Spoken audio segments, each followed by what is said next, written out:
So I originally thought that Disney's crisis PR management plan for Rachel Zegler was they were only going to let her sing. They weren't going to be having her doing any interviews because that seems to never go well. I thought that until this cover story was published with Rachel Zegler in Allure magazine. And after reading through it, it might be the worst one yet. It might be worse just on account of what this journalist is doing to her. And Rachel Zegler, if you know anything about her, she always takes the bait. She's all too happy to jump on the opportunity to talk about race and about herself in the most obnoxious way possible. So they immediately tackled the culture war issue of her race and, of course, being cast as Snow White. This is the peak hubris of woke, I think. That wouldn't happen today, but the casting took place in 2019, I believe, right? 2021. Was it? 2021. I couldn't remember if it was pre or post COVID. Yeah. But it was before she had even been seen on 2019, screen in West Side Story. Yeah. So it might have been 2020 or 2021. Yeah. Here's what the journalist says. I'm just going to blame most of this on the journalist, to be honest. Yeah. I don't know who I hate more. Snow White isn't just any fairy tale, it's the fairy tale, and this casting set comment sections on fire. The backlash was familiar. Halle Bailey's casting as Ariel in The Little Mermaid had already sparked a similar firestorm. Some decried it as another example of woke Hollywood forcing diversity, claiming audiences were tired of identity politics in entertainment. Others mocked the film with dismissive nicknames. I think she's talking about Snow Brown. And then there were those who framed it as an attack on tradition, arguing the classic European folklore shouldn't be tampered with. Now, Zegler, whose mother's family is Colombian, finds herself at the center of a culture war she never signed up for. She quite literally did sign up for it, though. Like, she actually did sign off on performing this job, which she knew the implications that came with it. If she's fine with that, okay, sure. But don't say that she was completely taken aback and completely, a fool, had no idea that this was a culture war issue. There's that, too. But also, she is actually stirring up most of the culture war controversy with things that she said about the original Snow White. It was never really the race swap that was the center of attention. And that's what these journalists are being so disingenuous about in these recent interviews, acting like the entire controversy was about that.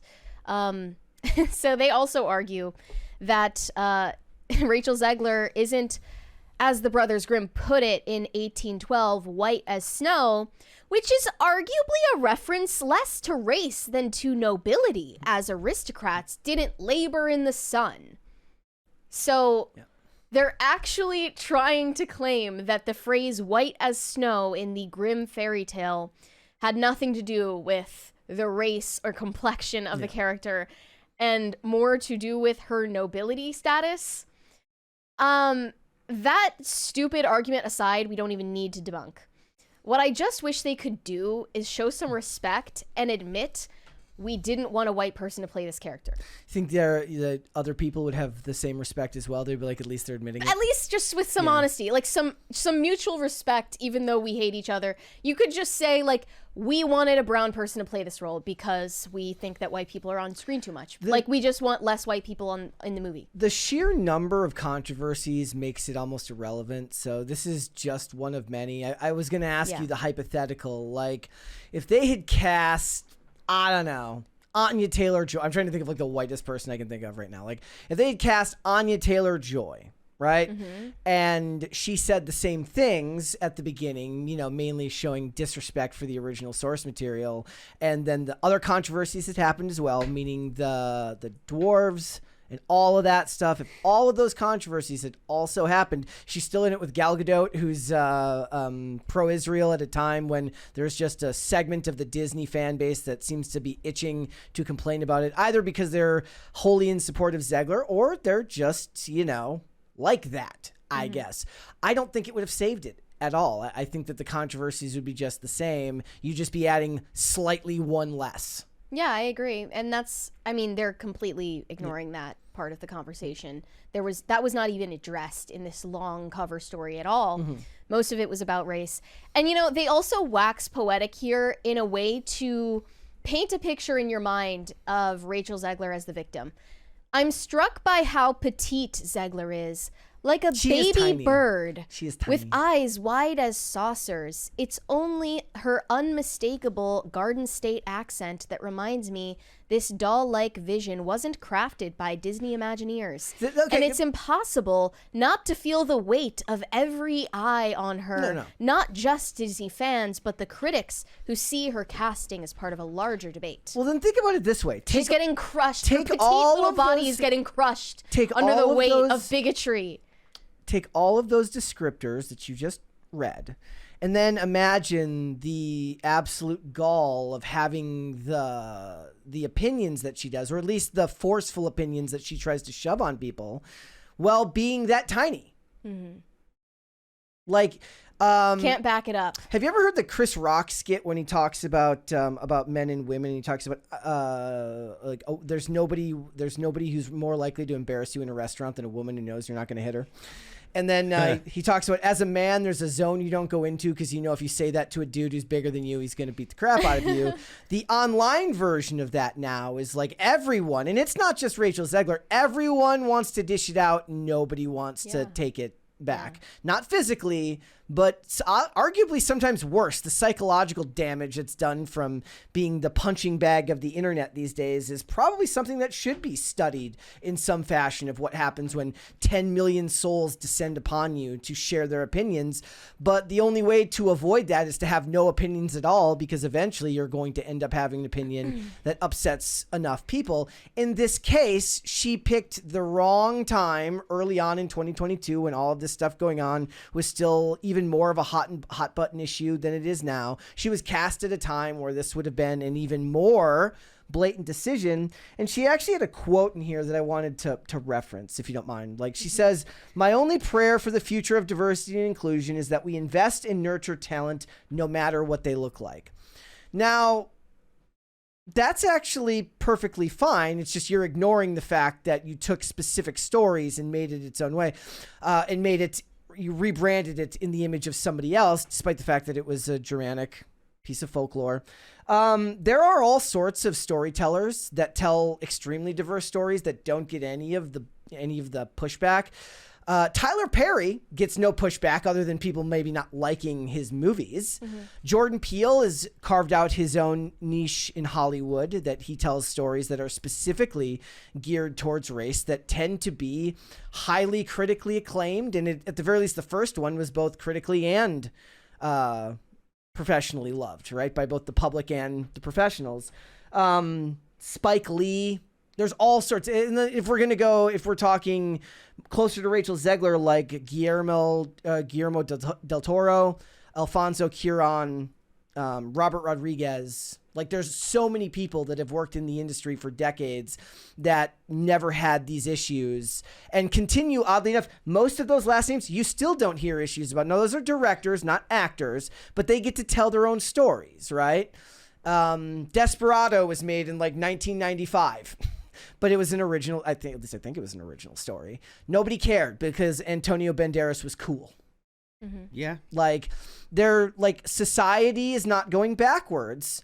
You have ruined your form of storytelling because you're inching in on stuff that just wasn't 20 years ago. And even when it was, say, Cinderella with Brandy was extremely popular at that time.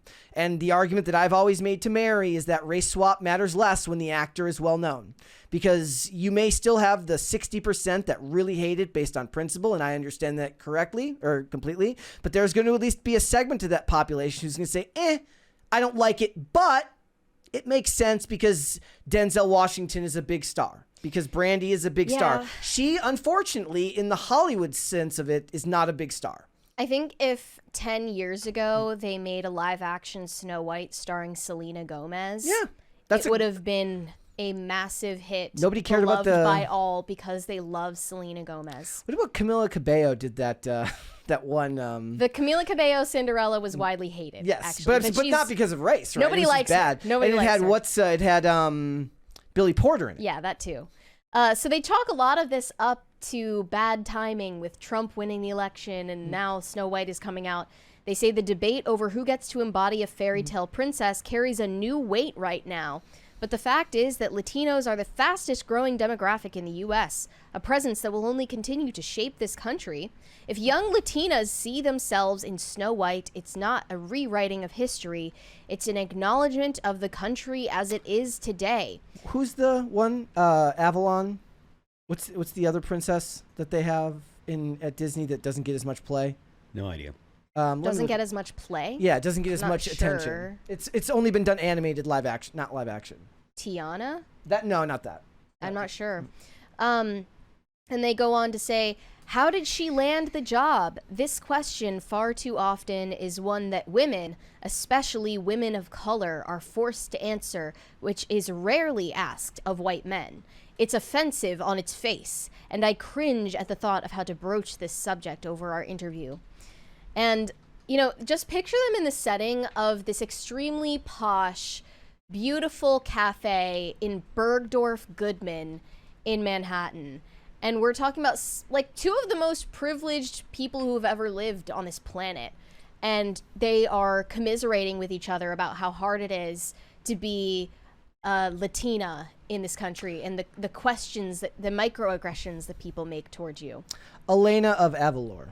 I remember this because the young actress in it at the time, Amy Carrera, was considered the first Latin Disney princess. Mm-hmm.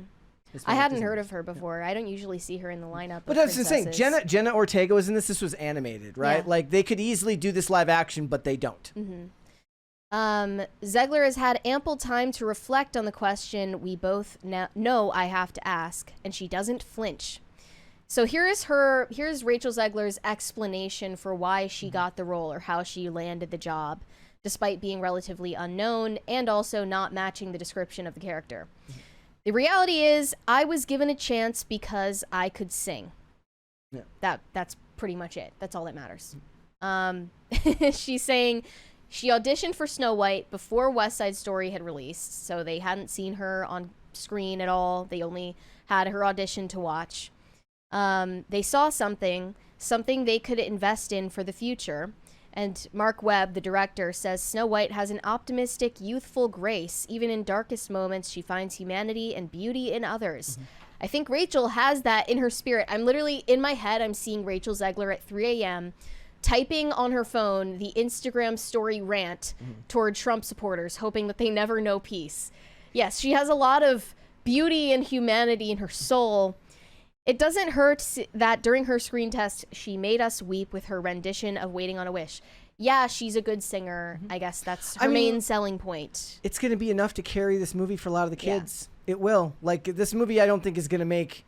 It's looking to open to $100 million, and I think they say you make a third of your box office in that opening weekend, so... It's not going to make a ton of money, at least if all of the numbers indicate that. It's sitting negative on Rotten Tomatoes. It's at 45%. So it is rotten on Rotten Tomatoes. But I thought this was funny. I'm sorry for dragging it back here, but Elena of Avalor was the first Latino Disney princess. Instead of representing just one culture, she represents multiple Latino traditions and customs. They could tell this story. They could virtue signal to the high heavens, and it would actually make sense because they're actually telling an individual story. Nobody complains about Moana when they do cultural storytelling. Nobody cares because it's its own character. The response to the Lilo and Stitch trailer so far has been explosive. Unbelievably positive. And, no one is mad about diversity in that scenario. But that's where I have to bring it back to this one specific rage bait line. Rachel Zegler says white studio executives would scrutinize her on her Latina heritage. They say further down, as Latinas born in the U.S., Rachel and I share a cultural identity and a similarly complex relationship with how we're perceived. Wait, you're Hispanic? You don't look it. It's a phrase I've heard more times than I can count. And she says, there's confusion because I don't have a single ounce of Latin in my name. when I was in the running for Maria in West Side Story, they kept calling to ask if I was legit. I remember thinking, do you want me to bring my abuelita in? I will. I'll bring her into the studio if you want to meet her. She then expresses bemusement at having a bunch of white executives have you prove your identity to them. It's an interesting experience being part of that diaspora in the current climate we live in, but I love being Colombian. So look, the white executives were probably Jewish, and Spanish is a European language, and all Latin America is like mostly descended of Spanish. You're white, so just blew up your whole theory there. Also, if we're going to be more esoteric, galaxy brain, if you want to be more esoteric about it, like if you want to make content based on identity, don't be surprised when the corporate voices behind that content want to double check to make sure that they're not going to get in trouble down the line for casting the wrong person. I was talking to someone the other day about this. They said, why was Ben Affleck allowed to play Tony Mendez in Argo? It's like, why? Because Ben Affleck funded the movie and he talked to Tony Mendez beforehand about it, and the guy's like, yeah, that's fine. But you know what would happen now if they tried to do that? It was just a studio casting Timothée Chalamet as Tony Mendez. People would be like, I don't know. I don't know if that works, right? Like, and that would make perfect sense. Why would you do that? But these executives are just trying to protect their asses down the line when people eventually call it into question, because plenty of people are obsessed with talking about this stuff. Disney had a similar controversy when they accidentally hired someone for Lilo and Stitch that wasn't Hawaiian. Mm-hmm. They hired someone who was a citizen of the state of Hawaii, but wasn't ethnically Hawaiian, and it was an entire shitstorm that they had to tend to. And for a similar reason, I'm sure, that's why they were asking and making sure that Rachel Zegler is Latina. Like, obviously, that's something that would happen, but she's twisting it into something where, it's a sob story. It's just another sob story. And that's how they go through this entire interview. There's a fundamental misunderstanding about those of us considered DEI hires. We're not here to check a box. Yeah, we're here to carry on the cultural traditions of our abuelitas, to enjoy our arepas and habichuelas. Whether you think we're too Latina or not Latina enough, whatever we're called on to do, we're here to get the job done. And then she talks about how all of these celebrity women, from Ariana Grande to Helen Mirren to Lucy Liu, Jamila Jamil, who was one of the worst, there are all of these celebrity women who are coming to her aid and supporting her behind the scenes because it's so emotionally taxing to be Snow White these days. Lucy Liu has been successful for 20 years. Mm-hmm. 20 years in the industry. And further proof that America never needed an excuse to like people, like actors, like actresses, like performers of different races and genders. It was never the problem. O.J. Simpson was super, super loved by everybody until he cut someone's head off. Rachel Zegler could learn a lot from the example of the actions of those actresses from a previous generation, not what they say to her, because they're just going to tell her what she wants to hear. Lucy Liu didn't just get to be a famous actress for 20 years. She then got to play a race and gender swapped Watson in a television show about Sherlock Holmes, and still nobody hated her. Take notes. Take notes, Zegler. ladies and gentlemen. You could learn a thing or two. Lucy Liu was in what was it? Red 1? Red Dawn? No. She was in Red 1 with The Rock and Chris Evans. And even then I'm like, wow, she has her role is designed to be boring, and she still had more charisma on screen than both of them put together. So thanks for watching. Listen to full episodes of Pop Culture Crisis on Spotify. Keep up with us on social media and make sure you subscribe and ring that bell so you never miss the show. Bye, guys.